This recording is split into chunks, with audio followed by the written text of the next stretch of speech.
श्री कृष्णा, जय श्री राधे। और सब अच्छे होंगे। तो कार्तिक का महीना चल रहा है। कार्तिक में आंवले का बहुत ही बड़ा महत्व होता है। तो इसी पर एक छोटी सी कथा बड़े ध्यान से सुनना कि दो सास बहू होती है और उनका बेटा होता है। जो सासू माँ थी वो बहुत ही पूजा पाठ किया करती थी, और पूजा पाठ करने के अलावा और वो जब दान करती थी तो सोने के आंवले दान किया करती थी। तो वो सोने के आंवले दान किया करती थी। उनके घर में दिन दूनी रात चौगुनी भगवान वर्षा करते थे। अब धीरे धीरे समय व्यतीत होता है। एक पड़ोसन आती है, कहते ना एक को देख के कोई राजी नहीं होता। एक पड़ोसन आती है और उससे कहती है कि तेरी सासू माँ और सोने के आंवले दान करती है, ऐसे तो तेरे घर में कुछ नहीं रहेगा, ये तो तेरा सारा घर खाली कर देगी। तो वो बोली फिर क्या करूं? तो इससे कह दे नहीं चांदी के आंवले दान किया करे। उसने कहा ठीक है। अब तो उस पड़ोसिन के कहने से और वो अपनी बहू से कहती, सास से कहती है कि माँ जी आपने बहुत दिन सोने के आंवले दान कर लिए, अब ऐसा करो कि आप चांदी के आंवले दान कर दिया करो। वह बोली कि बेटी कोई बात नहीं, मैं चांदी के आंवले दान कर लूँगी। तेरे ससुर थे तब से मैं सोने के आंवले दान करती आई हूँ। अब कोई बात नहीं, वो नहीं है तो कोई बात नहीं, मैं सोने के आंवले नहीं करूँगी, चांदी के आंवले दान कर दूँगी। अब तो वो चांदी के आंवले दान करने लगी। अब कुछ दिन फिर व्यतीत हुए, फिर वही पड़ोसन आ गई। वह बोली अरे पता था ना सोना चांदी कितना महंगा है, और वो चांदी के आंवले दान करती है। चांदी भी बहुत महंगा हो रहा है, और तू ऐसा कर, इससे तो ऐसा कह दे कि इससे तो ये लोहे के आंवले दान कर ले। अब वो बोली कि ठीक है मैं कहूँगी। अब फिर वो अपनी सासू माँ से कहती है सासू माँ जी देखो चांदी बहुत महंगा हो गया है, और अब चांदी के आंवले दान मत करो। आपने बहुत दिन चांदी के कर लिए, सोने की भी कर लिए, अब ऐसा करो लोहे के दान कर लो। वह बोली कोई बात नहीं बेटी, तू कह रही है लोहे के आंवले दान कर ले तो मैं लोहे के आंवले दान कर लूँगी। अब तो समय फिर व्यतीत होता है। समय व्यतीत होता है, फिर वह पड़ोसन आई। वह बोली कि तेरी सासू माँ और लोहे के आंवले दान करती है, लोहा भी पता है महंगा है तने, इसे तो ऐसा कह देना इससे तो मिट्टी के आंवले दान कर ले। मान कह दे तने सोने की भी मना कर दी, चांदी की, अब वो लोहे पे आ गई कि ना तू मिट्टी की कहते हैं, लोहे भी बहुत महंगा है, पता है कितने खर्चे हैं। अब वह बोली माँ जी ऐसा करो, और आपने सोने के भी कर लिए, चांदी की भी कर लिए, लोहे की भी, लोहे भी बहुत महंगा हो गया है, और ऐसे तो घर खाली हो जाएगा, और आप ऐसा करो ऐसे तो आप मिट्टी के आंवले दान कर लो। माँ बोली कोई बात नहीं बेटी, तू कह रही है मैं मिट्टी के आंवले दान कर लूँगी। अब तो वो मिट्टी के आंवले दान करने लगी। अब कुछ दिन फिर व्यतीत हुए तो 4-6 दिन फिर आई वो। माँ बोली मिट्टी भी तो सिर पे धर के आती है, तू तो बावड़ी है, इतनी दूर जाती है, वहां से मिट्टी लाती है, फिर तेरी सासू माँ आंवले बनाती है और फिर उनको दान करती है। इससे तो ऐसा कर इसको वहां भेज दे नदी किनारे, और वहां जाएगी और मिट्टी के आंवले बनाएगी और दान कर देगी। अब वो बहू थी, वह बोली माँ जी देखो जी मिट्टी भी सिर पे आती है और मैं भी घनी परेशान हो जाती, वहाँ से लाती हूँ। ऐसा है आप ऐसा करो, इससे तो आप वहाँ चली जाओ और वहीं मिट्टी के आंवले बनाना और दान कर देना। अब तो अक्षय नवमी आती है, आंवले का दिन आता है, जिस दिन अक्षय नवमी के दिन आंवले पूजे जाते हैं। नवमी वाला दिन आया और वो पार पर बैठ गई, बैठ के और मिट्टी के आंवले बनावे और वहीं उनको पानी में बहा दे और रोने लगी कि मैं व्रत कैसे खोलूंगी, ये मिट्टी के भी आंवले मतलब मैं घर से नहीं दे सकती थी, कहाँ तो मैं सोने के आंवले दान किया करती थी, आज कैसा दिन है। तो भगवान कान्हा जी छोटे से बच्चे का रूप धारण करके आए, आके बोले कि माँ क्यों रो रही हो? कि कुछ नहीं बेटा।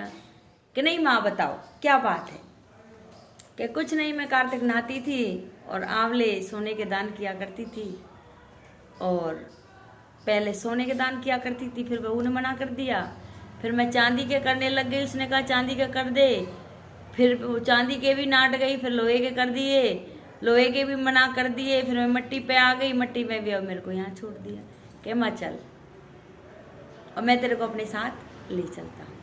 हाथ पकड़ के कान्हा जी और उससे ले जाते, और थोड़ी दूर जाके देखे तो बड़ा सुंदर महल बन रहा है।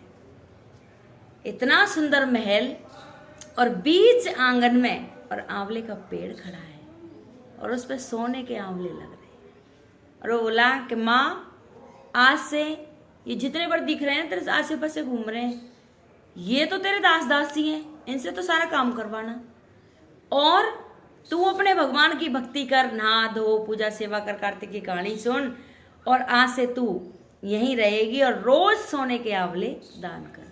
ये पेड़ लग रहा है सोन आंवलों का, और ये इस पैसे जितने तोड़ मर्जी और किसी को दान कर, जितना तू दान करेगी और उतना ही ये बढ़ेगा।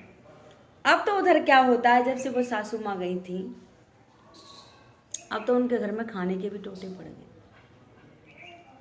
खाने के टोटे पड़ गए। अब खाने को भी कुछ नहीं रहा। अब वो बोली कि जब तक वो सासू माँ थी, हमारे घर में नौने द्वारे सिद्ध थे, जब से वो गई मैंने पड़ोसिन के चक्कर में आके और अपना घर बर्बाद कर दिया। वो कितने भी आंवले दान किया करती थी, लेकिन हमारे घर में कभी टोटा नहीं आया, और अब तो हमारे पास खाने का भी कुछ नहीं है। तो उन्होंने सुना कि जो वो वहाँ माँ रहती थी कि वो रोज वहाँ भंडारे चलते थे।